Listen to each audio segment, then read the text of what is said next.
สันติหานก่อนนอนลงมาได้จุงก่อนหลังละพอพันมันเดินอาจจะเดินไปร้านงานของชนโกเดินไปร้านงานของชนโกเอาลันละหันเรียกบ้านตั้งบนเดินโดยนางงามมันเร็วปากที่รถมือมาต่อต่อไม่ทันวันละจุดสองตะวิบันเดินตรงนั้นรักษากันไม่ร่างเขาแต่ละมันยังมาไอ้รันมาแต่สีเดินไม่มาเดินกับบ้านเลี้ยงลงแต่บ้านลงนั่นแหละลงเรียกขอใส่ได้ไปน่ะดีใส่ได้ไปเอาใส่เลยเนาะน้ำเลือดออกละขอเสียงสักวัน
สูงกันน้ำเดินลันลอยลงคอยคอยอย่าบุกว่าเดินย้ำหนาว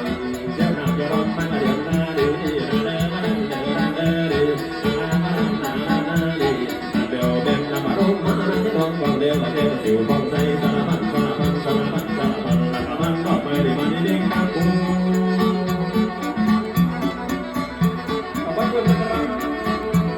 สวยสวยเกินนะครับ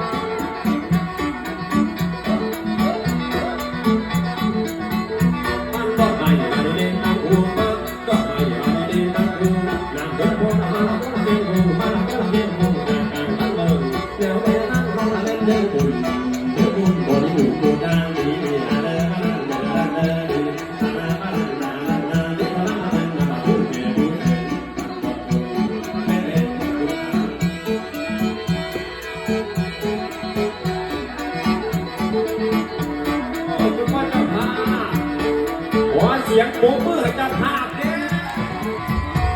เหมือนไหนเสียงกับว่าย่านเหมือนไหนล้านกับว่าหัวของพระพุทธหลายเรื่องป่าเด้อ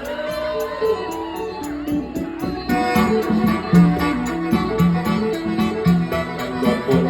เล่นน้ำทั้งเสียงน้ำเกือบหลับที่บ้านลงน้ำมาเมื่อการเก็บเบาเย็นเย็นเย็นและโดนน้ำโอนโดน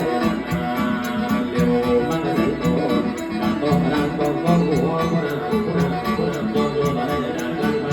ตอนนั้นมาเย็นตู้เก็บมาเย็นเย็นเสียงเองให้เอาไปเดินน้ำเดือดร้อนเรือพอมาเดินเดินเป็นตัวเองคนจะมาเดินมันเขาหลังที่เดินมาเกิดในจังหวะที่ตั้งหาตัดทิศมาเบาเดียมาเดียคนก่อนคนจะมาลงคนละกันใจโดยต้องมีใจใจคนพอดีกันสลับนั้นนั่นเองนั่นเดียวเราไม่หากันเอาแต่คนละลมเอาเรื่องพอยินน้ำมันลมมาได้มาโดนทางตามส่งเขาลงจะมาดีนะมาดังโดนคนกันให้มาถึงตัวมาไม่รอมาเรียนนอนลงมาไม่รู้เรียนนอนลุกมาสิอาหน้าสุดนั้นก็มายกเจ้าพ่อหอมจะหมดฟ้านั้นชอบเดินดีพ่อร้อนก่อนฟังอะไรกันดูมาเดี๋ยวไว้หน้าฟังหอ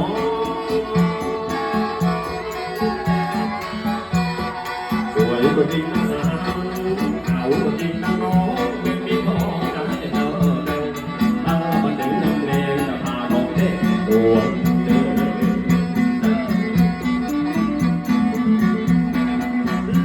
จริงนะน้องไปโป่งกระมาเดินซุ่ม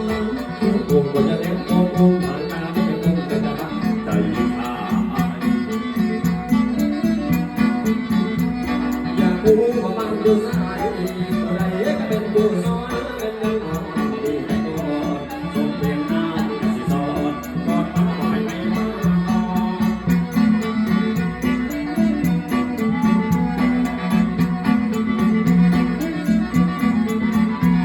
โอ้มาสิเป็นแค่น้ำโอ้น้ำก็สาวดื่ม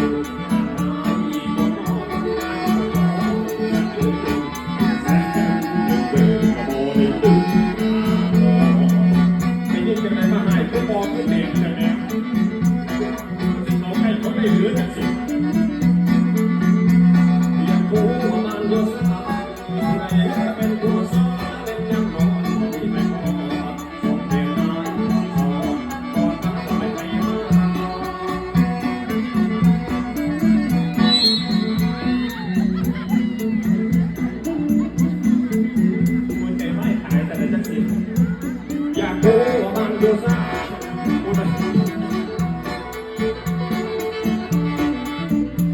ยุคคนละมองยุคคนละมองยุคในกันบ่ได้ไฟมันแห้งอยากรู้ว่ามันอยู่ซ่า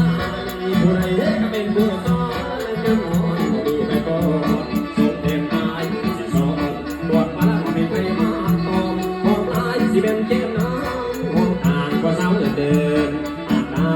ก็น้องมาประคองสักเกินเป็นแสนเป็นหมื่นกะโบได้ตึง